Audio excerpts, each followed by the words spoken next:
Gloria a Dios. Muy bien, ¿qué les parece si vamos a la palabra? Quiero que me acompañes a Juan, capítulo 20. Vamos a estar leyendo varios versículos. Voy a tratar de hacerlo de corrido. Vamos a leer del versículo 1 al versículo 18 de Juan capítulo 20.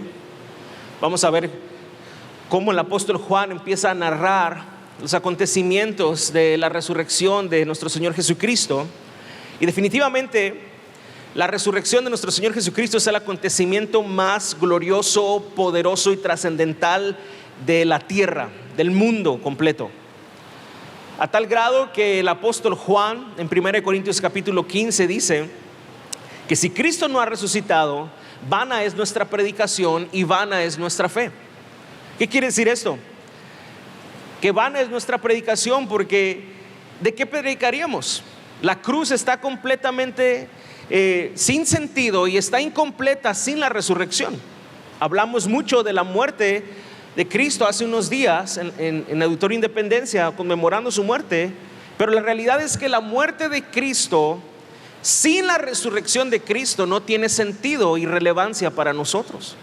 Vuelvo a repetir, el evangelio estaría incompleto sin la resurrección de Cristo. ¿De qué predicaríamos? Pablo dice, vana sería nuestra predicación, no tendría sentido predicar y por lo tanto vana sería nuestra fe, porque la fe viene por el oír por la palabra cuando la palabra es predicada. Pero gloria a Dios porque Cristo sí resucitó. Gloria a Dios porque Él sí venció a la muerte y se levantó al tercer día triunfante. Y entonces todo, hermanos, tiene sentido. La resurrección de Cristo es la principal evidencia de que todo lo que Jesús dijo, todo lo que las profecías hablaron de Él en el Antiguo Testamento son verdad y son una realidad para nosotros, hermanos. Así que, gloria a Dios, porque Cristo resucitó. Vamos a leer Juan capítulo 20, versículo 1, dice: el primer día de la semana, María Magdalena fue temprano al sepulcro, cuando todavía estaba oscuro, y vio que la piedra ya había sido quitada del sepulcro. Entonces corrió y fue a donde estaban Simón, Pedro y el otro discípulo a quien Jesús amaba, y les dijo: se han llevado al Señor del sepulcro y no sabemos dónde lo han puesto. Salieron pues Pedro y el otro discípulo y fueron hacia el sepulcro. Los dos corrían juntos, pero el otro discípulo corrió más aprisa que Pedro y llegó primero al sepulcro. Estaba más joven. E inclinándose para mirar adentro, vio las envolturas de lino puestas allí, pero no entró. Entonces llegó también Simón Pedro tras él. Entró al sepulcro y vio las envolturas de lino puestas ahí y el sudario que había estado sobre la cabeza de Jesús, no puesto con las envolturas de lino, sino enrollado en un lugar aparte. También entró el otro discípulo, el que había llegado primero al sepulcro, y vio y creyó, porque todavía no habían entendido las escrituras de que Jesús debía resucitar de entre los muertos. Los discípulos entonces se fueron de nuevo a sus casas. Versículo 11. Pero María estaba afuera, llorando junto al sepulcro, y mientras lloraba se inclinó y miró dentro del sepulcro y vio dos ángeles vestidos de blanco sentados donde había estado el cuerpo de Jesús, uno a la cabecera y el otro a los pies. Mujer, ¿por qué lloras?, le preguntaron. ¿Por qué se han llevado a mi Señor y no sé dónde lo han puesto?, les contestó ella. Al decir esto, se volvió y vio a Jesús que estaba allí, pero no sabía que era Jesús. Mujer, ¿por qué lloras?, le dijo Jesús. ¿A quién buscas? Ella, pensando que era el que cuidaba el huerto, le dijo: Señor, si usted lo ha llevado, dígame dónde lo ha puesto y yo me lo llevaré.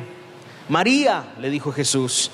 Ella, volviéndose, le dijo en hebreo: Raboni, que quiere decir maestro. Jesús le dijo: suéltame, porque todavía no he subido al Padre, pero ve a mis hermanos y diles: subo a mi Padre y Padre de ustedes, a mi Dios y Dios de ustedes.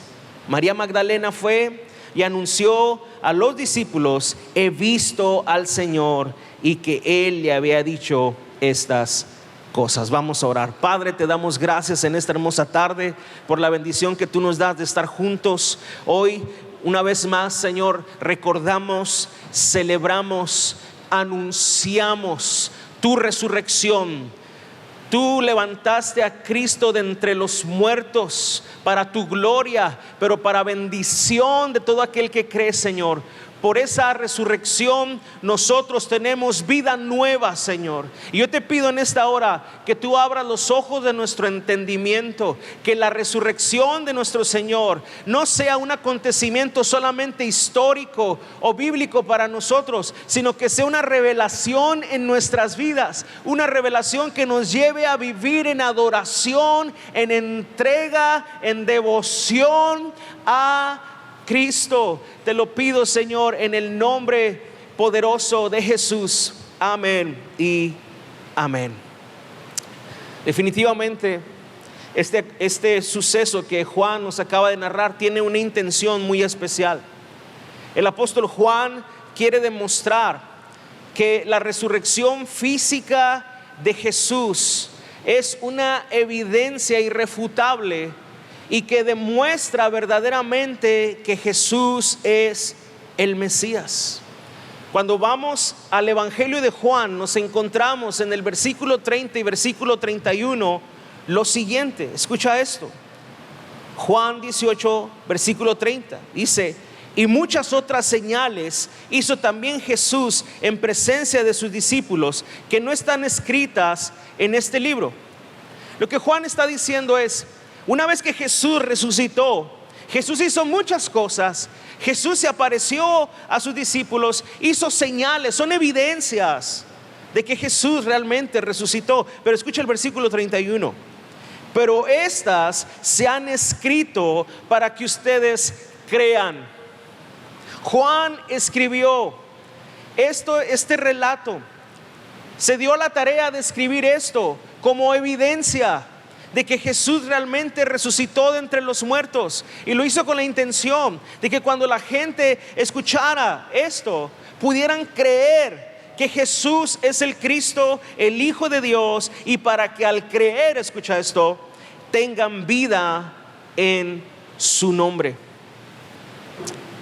Cuando crean, tengan vida en su nombre. Cuando una persona cree realmente quién es Jesús, y eso implica creer que Jesús se levantó entre los muertos, la Biblia dice que la vida de Cristo a través del Espíritu Santo viene a esa persona y lo resucita de entre los muertos. Así que esto que acabamos de leer, todo este relato del versículo 1 al 18, tiene esa intención, que la gente al leerlo, al escucharlo, al predicarlo, puedan creer realmente quién es Jesús, y específicamente que Él se levantó de entre los muertos. Y hay 4 cosas que yo quisiera que junto conmigo hoy pudiéramos observar en estos 18 versículos que leímos. Y lo primero de ellos es que la resurrección de Cristo confronta nuestra incredulidad. Y miren, yo creo que no hay persona aquí en este auditorio hoy que no haya escuchado acerca de la resurrección de Cristo. Todos los que estamos aquí, incluyendo los niños de iglesia, todos los domingos de resurrección escuchan esto, y todos los domingos sus maestros les hablan acerca de Cristo resucitado. Es algo que todos tenemos como una información, como algo que no es desconocido para nosotros. El problema, hermanos, es que puede ser algo tan familiar, puede ser algo que para nosotros pierda relevancia y profundidad. Yo quiero que regresemos a los primeros 10 versículos para que veas lo siguiente. Dice aquí que el primer día de la semana María Magdalena fue temprano al sepulcro. Era muy de mañana, probablemente todavía no había salido el sol, o por lo menos no completamente, cuando María Magdalena va al sepulcro de Jesús a cumplir una tradición judía, que era de alguna manera una forma de honrar al difunto. Llevaban especies aromáticas para ungir el cuerpo de aquella persona que había muerto. Pero quiero que podamos entender la atmósfera, por así decirlo, que había en ese momento. Un ambiente de desesperanza. Ellos acababan de perder a su maestro. Ellos acababan de ver cómo Jesús había sido prácticamente destruido en esa cruz. Cómo Él estaba ahí lleno de sangre, lleno de burlas, lleno de amenazas, lleno de blasfemias ahí. Si tú eres el Hijo de Dios, bájate de esa cruz. Burlándose los soldados, repartiendo sus ropas, y por si fuera poco, atravesándole su costado con una lanza. Y los discípulos vieron eso, fueron testigos de los sufrimientos de Jesús. Así que el ambiente en este momento, María no va a la tumba de Jesús con una sonrisa y con una canción de victoria. Ella no va cantando Cristo no está muerto, no, ella va llorando. Ella va muy triste, ella va con un sentimiento muy profundo de desesperanza, porque su maestro había muerto. Es interesante que Lucas, quien es el escritor del Evangelio de Lucas obviamente, dice que María no iba sola, que iban otras mujeres, que iba María, la mamá de Jacobo, y otras mujeres que acompañaron a María Magdalena. Pero es interesante que Juan especifica que era María Magdalena la que fue al sepulcro, como si quisiera resaltar algo. Y yo no sé si tú recuerdas quién fue María Magdalena, pero fue una mujer que amaba mucho a Jesús porque Jesús la amó mucho. María Magdalena había sido presa de espíritus demoníacos y Jesús la había liberado. Jesús había salvado a María Magdalena y ahora ella era un discípulo de Jesús. Pero esta hermana María Magdalena, iba, como decía hace un momento, llorando, desconsolada, para ungir el cuerpo de Jesús. Y cuando llega al sepulcro se encuentra con la sorpresa de que el cuerpo del maestro no está. Y ella, en lugar de pensar y recordar que Jesús había dicho que él iba a resucitar, ella dice: se robaron el cuerpo de Jesús. Alguien se robó el cuerpo de nuestro Señor, o sea, sumándole todavía a su tristeza y a su desesperanza. Ella va, según el relato de Juan, y se lo comunica a Pedro y a Juan, porque Juan dice, el discípulo que el Señor amaba, así se expresaba Juan de sí mismo. Y cuando ellos llegan al sepulcro, ellos ven lo que María les había dicho: el cuerpo del maestro no está. Pero fíjate lo que dice el versículo 9. Juan acentúa esto: porque todavía no habían entendido la escritura de que Jesús debía resucitar de entre los muertos. Hermanos, lo que sus ojos estaban viendo les decía que todo estaba perdido, que no había esperanza, que todo había acabado ahí. Pero gloria a Dios, porque la verdadera fe ve mucho más allá de lo que se ve en la realidad. Ellos no recordaban y no estaban entendiendo las promesas que Jesús y las profecías que Jesús había dicho acerca de su resurrección. Por ejemplo, en el Salmo 16, verso 10, hay una profecía que dice: porque tú no dejarás mi alma en el sepulcro, ni verás que tu santo vea corrupción. Y esa profecía del Salmo 16 está hablando acerca de cómo cuando el Mesías muriera, él no iba a quedarse en una tumba, ni su cuerpo se iba a descomponer, porque Dios mismo lo iba a levantar de entre los muertos. Y Jesús se dio a la tarea constantemente de decirle a sus discípulos, inclusive a la gente, que él iba a resucitar, como cuando él dijo: destruyan este templo y en 3 días yo lo levantaré. Y Jesús está haciendo alusión acerca de cómo al tercer día ese templo que era su cuerpo sí iba a morir, pero al tercer día, con el poder de Dios, se iba a levantar. ¿Cuántos dicen amén? Quiere decir, hermanos, que el problema no era la información, el problema ni siquiera era el conocimiento, era la falta de revelación acerca de quién era Jesús y de su obra. Es interesante que Juan, el que está escribiendo esto, él mismo diga, porque todavía no habían entendido las escrituras. Y sabes, eso nos pasa a nosotros. Habemos muchos de nosotros aquí que hemos escuchado por mucho tiempo que Jesús ha resucitado. Lo sabemos. ¿Y sabes qué? A muchos de nosotros eso no nos produce gozo. Seguimos viendo nuestra realidad de la vida. Seguimos viendo nuestras situaciones, nuestras circunstancias, nuestros problemas. Y pareciera que el anuncio de que Jesús ha resucitado, esta gran verdad tan trascendental en la vida, no produce efecto en muchos de los corazones. ¿Recuerdas cuando en Lucas 24 hay un relato también acerca de los caminantes de Emaús? Dice la Biblia que había dos hombres que venían platicando acerca de la muerte de Jesús. Y Jesús se aparece a ellos, pero ellos no se dan cuenta que es Jesús. Y Jesús empieza a caminar con ellos y le dice: ¿de qué están hablando? ¿A quién se refieren? Y ellos le dicen: ¿que eres el único hombre en Galilea que no sabe que Jesús murió? ¿Que no sabe que este gran profeta fue asesinado en la cruz? Dice la Biblia que entonces Jesús les empezó a hablar la palabra. Llegaron un momento donde se hizo de noche y le dijeron: no te vayas, ya es de noche. Y empezaron a comer ahí con Jesús. Y entonces Jesús les empieza a hablar acerca de él mismo. Y dice la Biblia que sus ojos entonces son abiertos. Ojo, no eran ojos, no se refiere esa expresión a los ojos humanos, sino a los ojos del entendimiento. Jesús les abre esos ojos y entonces ven que es Jesús, y Jesús se desaparece.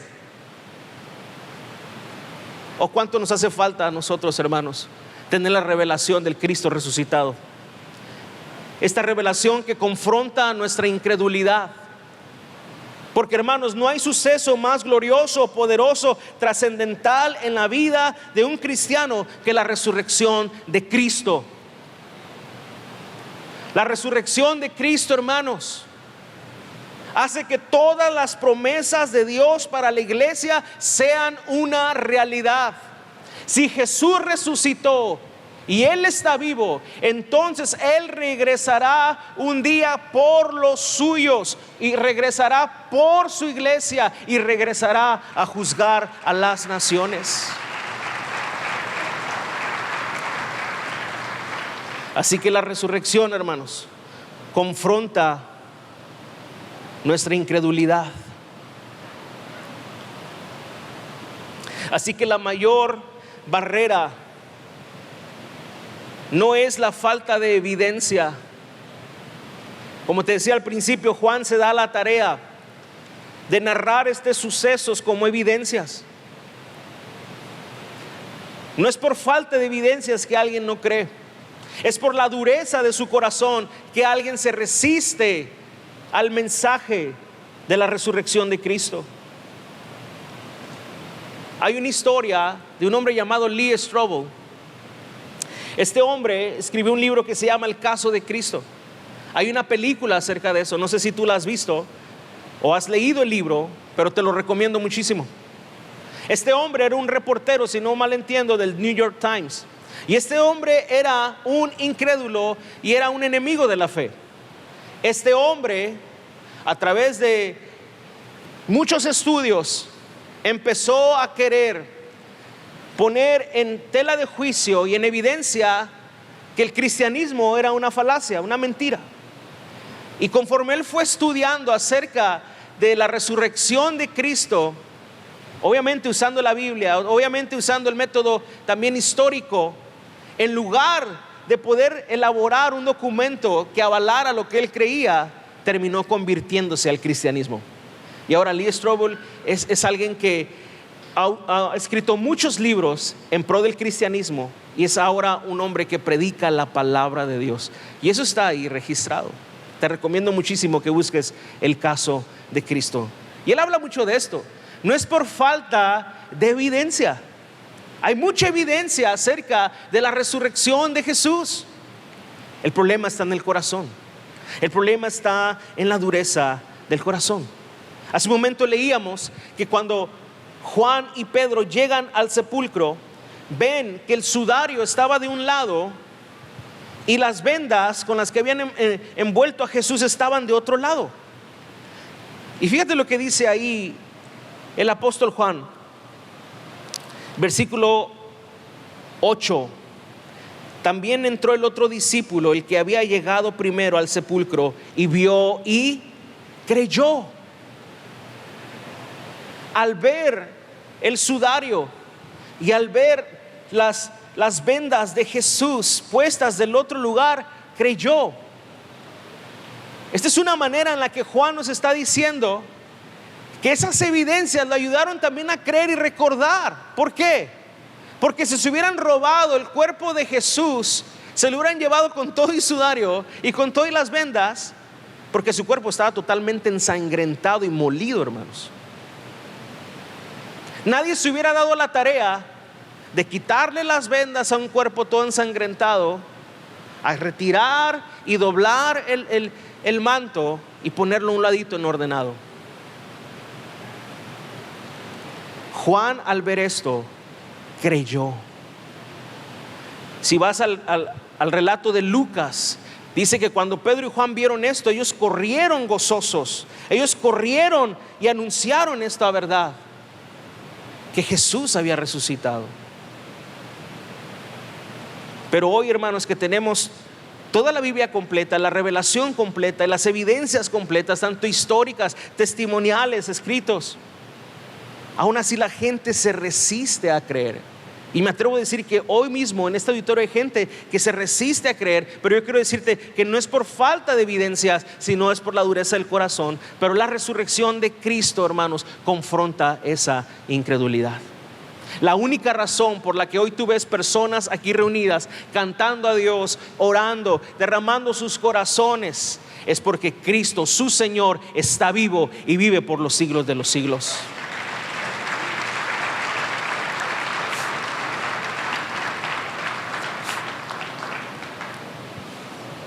La segunda cosa que quisiera que observáramos hoy es cómo es el amor de Dios.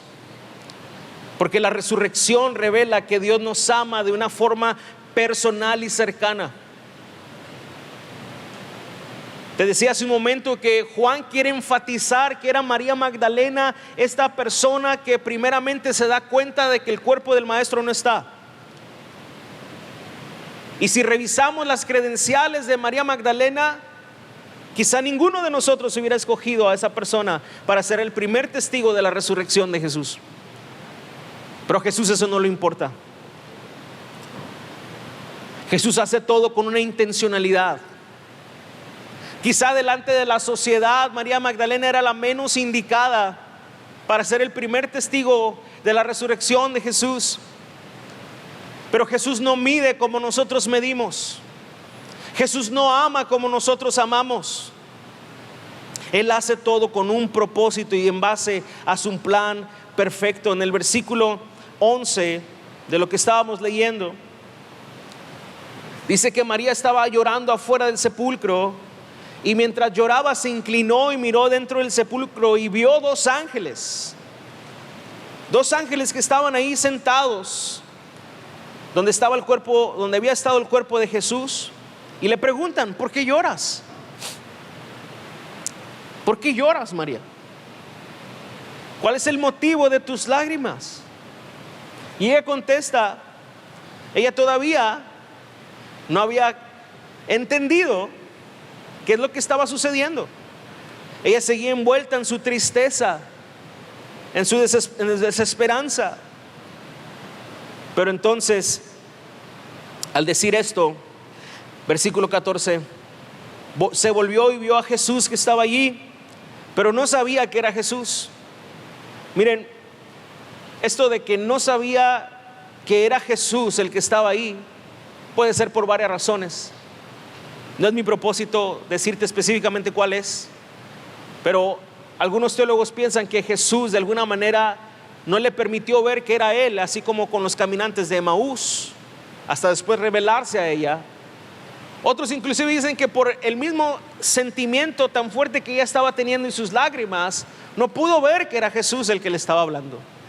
Pero lo que sí vamos a ver ahorita es que cuando Jesús menciona su nombre y le dice María, ella inmediatamente reconoce que es Jesús. Y Juan justamente es el que escribió en el capítulo 10: mis ovejas oyen mi voz y yo las conozco y ellas me siguen. María era una oveja de Jesús, y al escuchar la voz de Jesús, ella inmediatamente supo que era su Señor y que su Señor estaba vivo. Así como hoy aquí hay ovejas que aún no han respondido a la voz de su Señor, pero hoy es una hermosa tarde para que tú escuches la voz de Cristo llamándote, la voz de Cristo diciéndote: yo soy el que estuve muerto, pero que ahora vivo por los siglos de los siglos. Y tú puedas responder a ese llamado que Dios te está haciendo, porque Dios ha preparado una mesa hoy para que haya una reconciliación. Dios te está llamando en esta tarde para que tú vengas a Él. Mira, quizá alguien te invitó, algún familiar, algún amigo, en esta tarde, y tú no entiendes quizá mucho de lo que estamos haciendo, inclusive de lo que estamos hablando hoy, pero no necesitas entenderlo todo. Lo que sí necesitas saber es que Cristo está vivo. Lo que sí necesitas saber es que Él venció a la muerte. Lo que sí necesitas saber es que Él se levantó de esa tumba para darle vida a todos los que están muertos espiritualmente, y cuando alguien cree en Él, recibe esa vida eterna.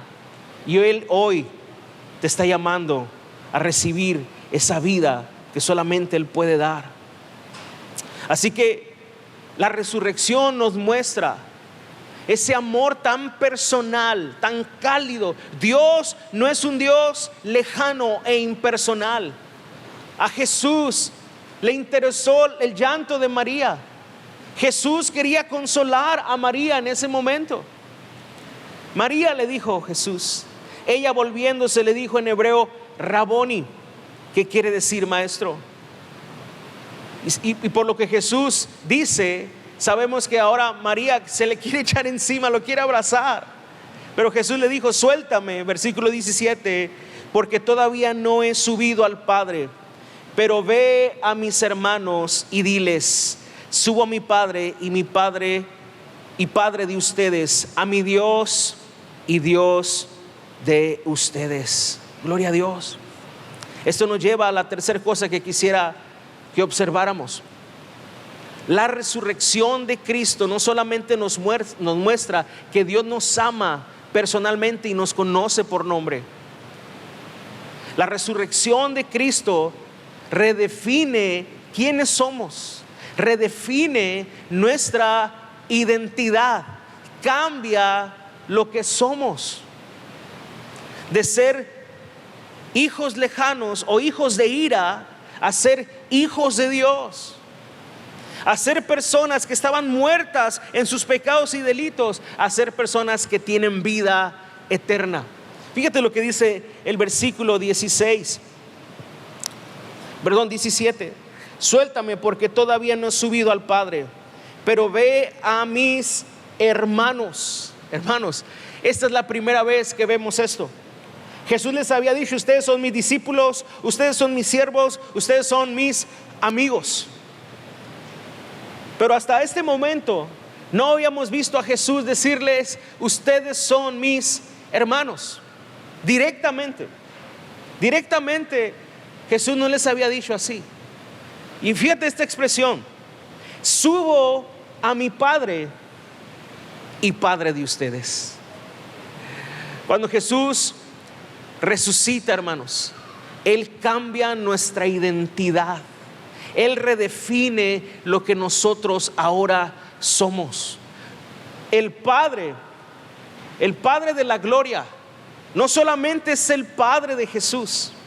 Ahora todos aquellos que han creído en la resurrección de Cristo Jesús, ahora tienen un Padre en el cielo que los ha adoptado por medio del sacrificio de Él en la cruz. Todos nosotros ahora tenemos una identidad nueva gracias a la resurrección de Jesús. ¿Cuántos dicen amén a eso?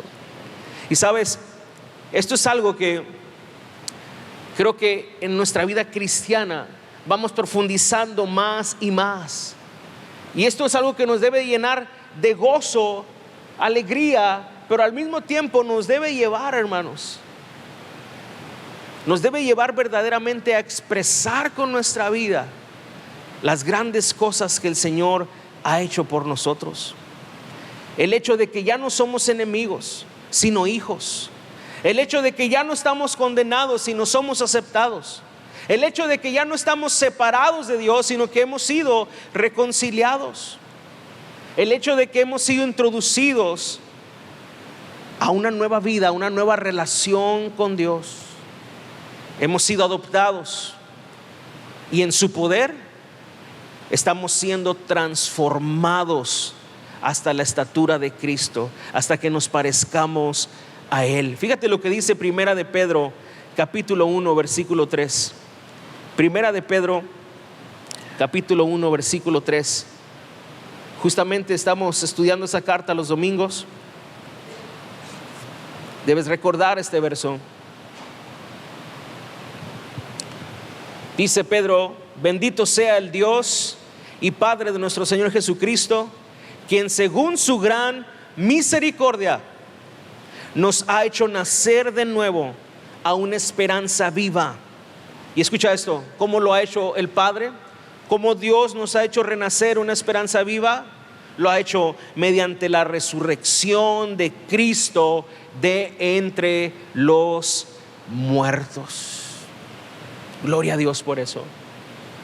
Es posible una nueva identidad. Es posible una nueva nacionalidad. Es posible una nueva relación con Dios. Y todo esto es posible porque Cristo se levantó de entre los muertos, hermanos. Cristo, hermanos, está vivo y regresa pronto. Subo a mi Padre.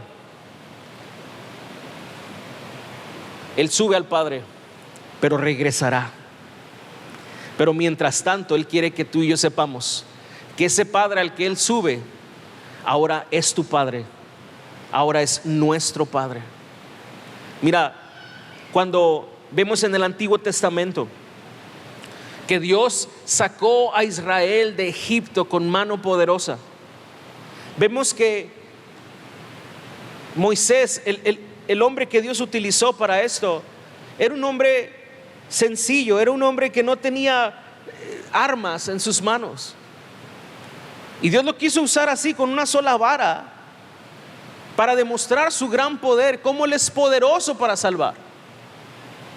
Él se enfrentó, Moisés, al hombre más poderoso de ese momento, el faraón, y le dijo: deja ir a mi pueblo.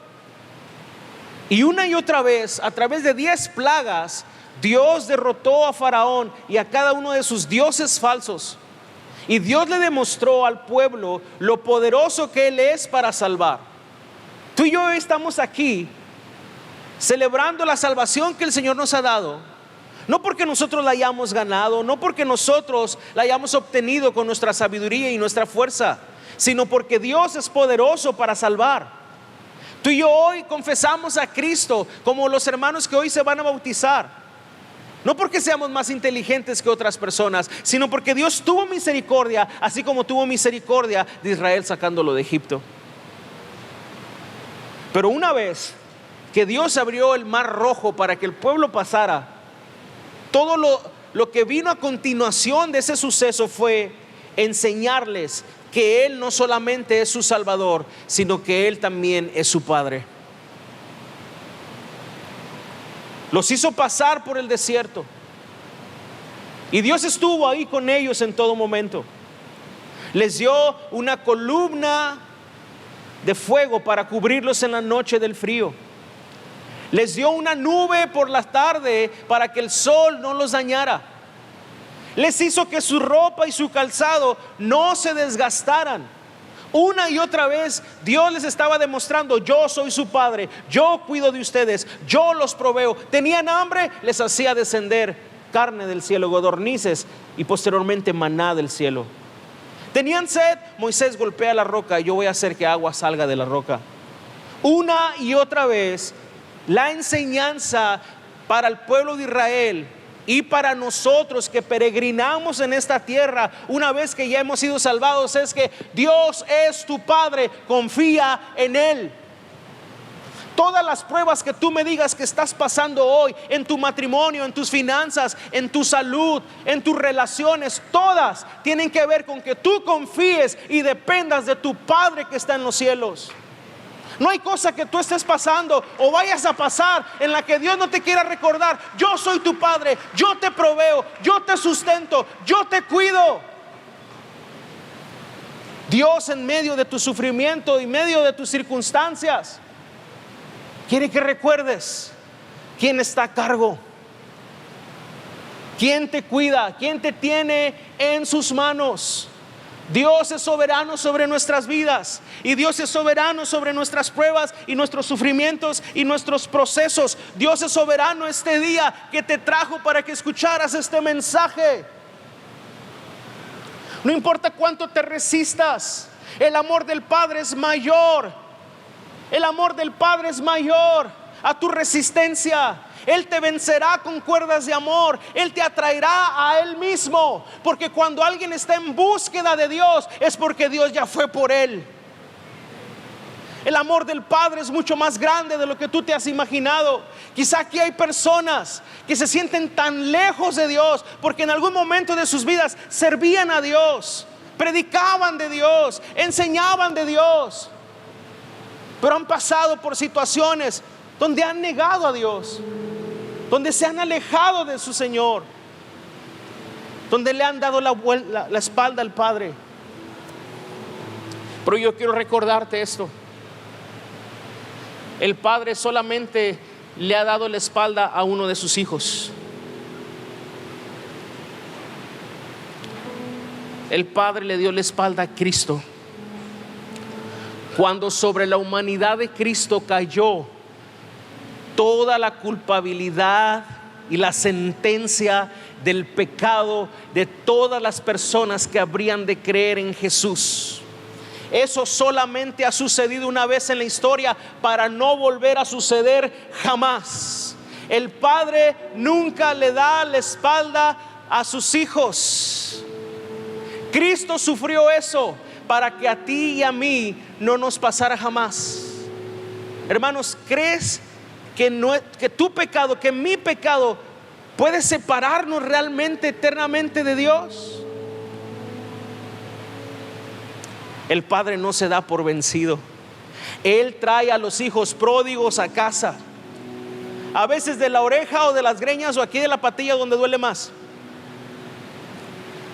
Pero la obra que Él comenzó, Él prometió perfeccionarla hasta el día de Jesucristo. Quizá haya hijos pródigos aquí que el Padre está llamando a venir nuevamente a Él, porque como ya vimos, la resurrección de Cristo va a golpear tu incredulidad. La resurrección de Cristo te va a recordar que Él te ama personalmente y por nombre. La resurrección de Cristo es tan poderosa que redefine quién eres, redefine tu identidad. Eres un hijo, eres una hija de Dios, y no hay mayor privilegio y gozo que ese. Cuando tú entiendes esto y vives a través de esta revelación, no importa lo que pase, no importa lo que venga. El apóstol Pablo escribió en Romanos capítulo 8 esta gran verdad: nada nos podrá separar del amor de Dios en Cristo Jesús. Ni hambre, ni persecución, ni peligro, ni espada, ni lo presente, lo que estés viviendo hoy, ni lo futuro, lo que vayas a pasar, ni ángeles, ni principados, ni potestades.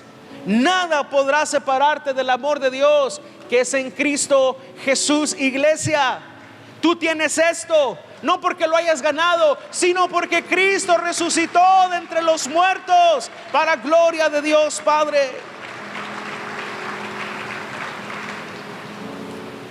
Termino con esto. Juan 18, 1:18. Perdón, vamos al pasaje central 20:18, Juan 20:18.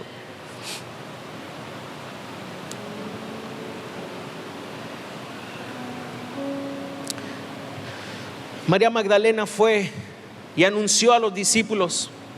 Y fíjate cuál fue su anuncio: he visto al Señor.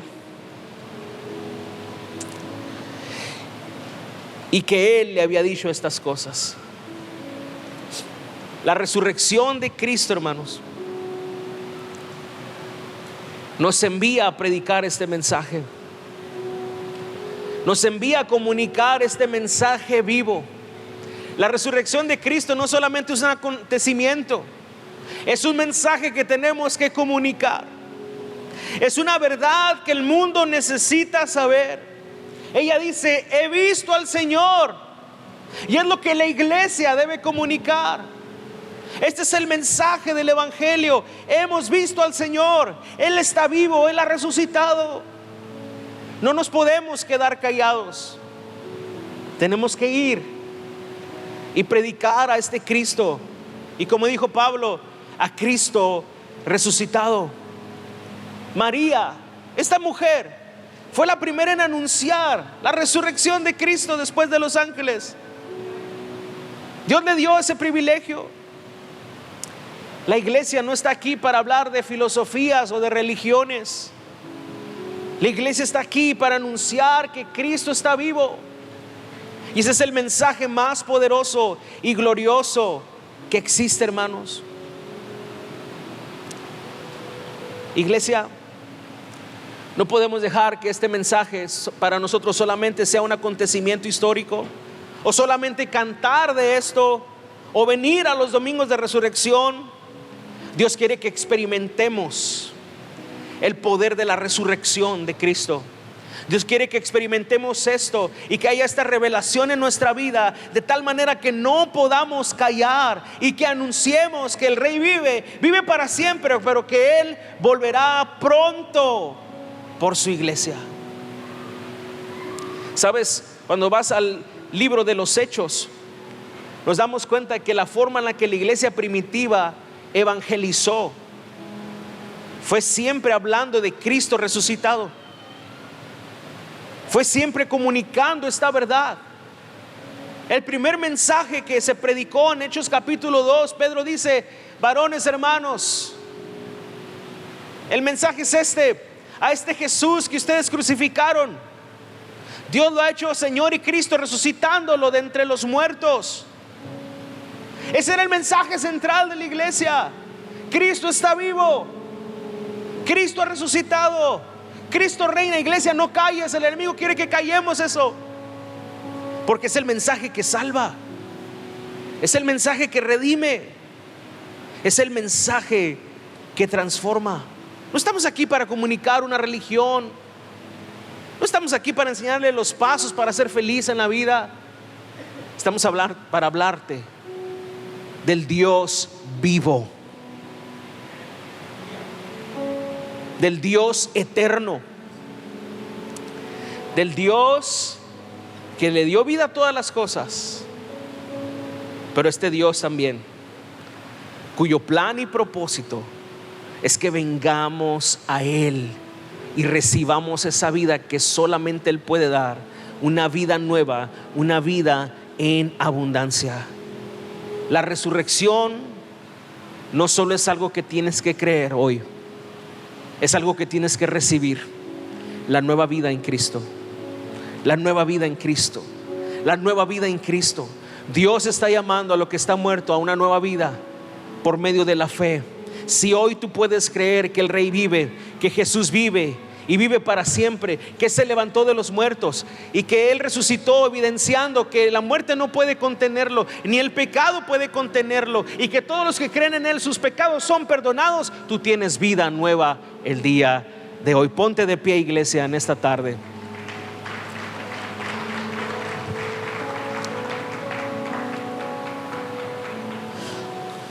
Tuve el privilegio de crecer en la iglesia. Fui un niño de escuela dominical, fui un niño de clases bíblicas.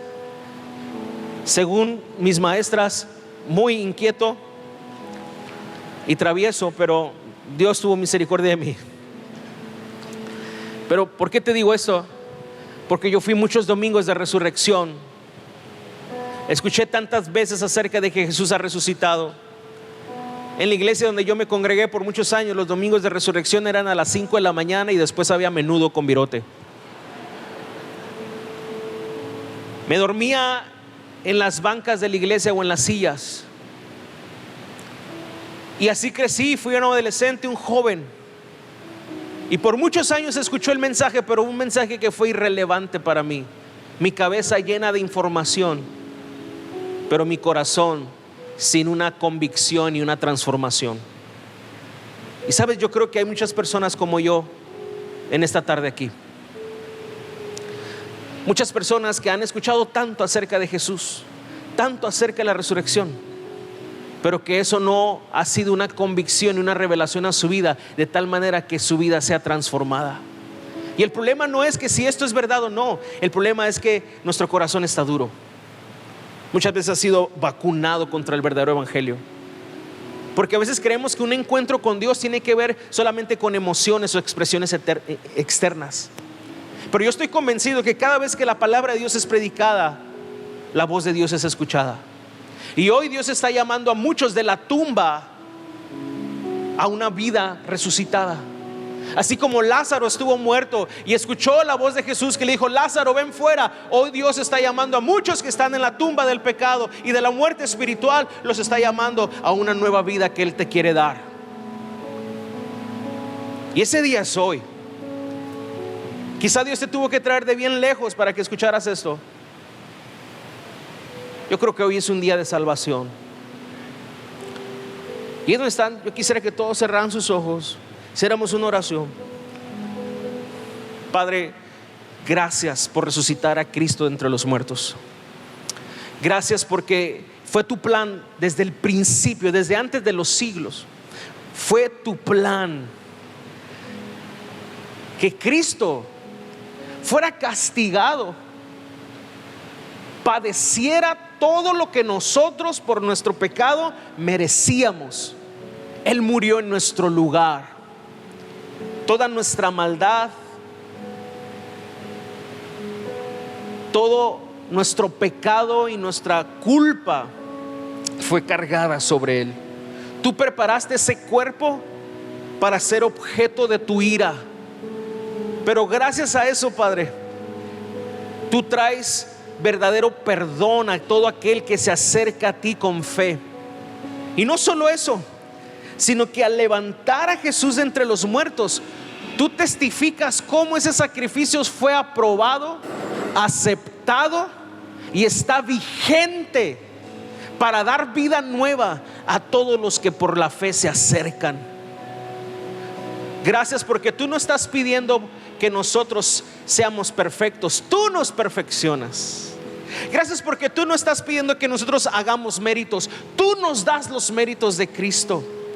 Tú lo que quieres es un corazón rendido hoy. Y eso es lo que en esta tarde traemos delante de ti. Dile al Señor: te entrego mi corazón, Señor. Te entrego mi vida. Entrégate al Señor ahí donde estás. Respondamos a esta verdad gloriosa de la resurrección de Cristo en adoración. Y dile: Señor, me rindo a ti, me entrego a ti. Y quiero hacer un llamado hoy para todas aquellas personas que dicen: me identifico contigo, yo he escuchado mucho acerca de Jesús, sé las evidencias de la resurrección, pero para ser honesto, esto no ha traído una transformación a mi vida. Esto no había sido una convicción a mi vida hasta el día de hoy. Hoy me rindo, hoy creo, hoy quiero seguir a Jesús. Si tú eres una de esas personas, ahí donde estás, todos cierren sus ojos, levanta tu mano en alto. Solamente si tú eres esa persona, Dios te bendiga, Dios te bendiga, Dios te bendiga, Dios te bendiga, Dios te bendiga. El Señor haga resplandecer su rostro, abra los ojos de tu entendimiento en esta tarde. El Señor te ama y Él quiere manifestarte a su vida. Gracias por esa fe que tú estás trayendo, Señor. por estos nuevos nacimientos. Gracias, Señor. Y la iglesia puede darle gracias al Señor. Puedes levantar tus manos, iglesia, y adorar al que vive por los siglos de los siglos. Gracias, Señor. Aleluya. Te adoramos, bendecimos tu nombre y te damos gracias, Señor, porque tú has resucitado de entre los muertos. Gracias por esta nueva vida. Gracias, Señor, por esta vida eterna que hoy tú le das a todos aquellos que creen en ti, Señor. Padre, afianza sus pasos, hazlos crecer en ti, que ellos puedan integrarse a la comunidad, que ellos puedan ser parte de esta comunidad que tú has levantado de hijos e hijas, y que puedan crecer y madurar en tu camino. En el nombre de Jesús todos decimos amén. Amén. Dios te bendiga, iglesia.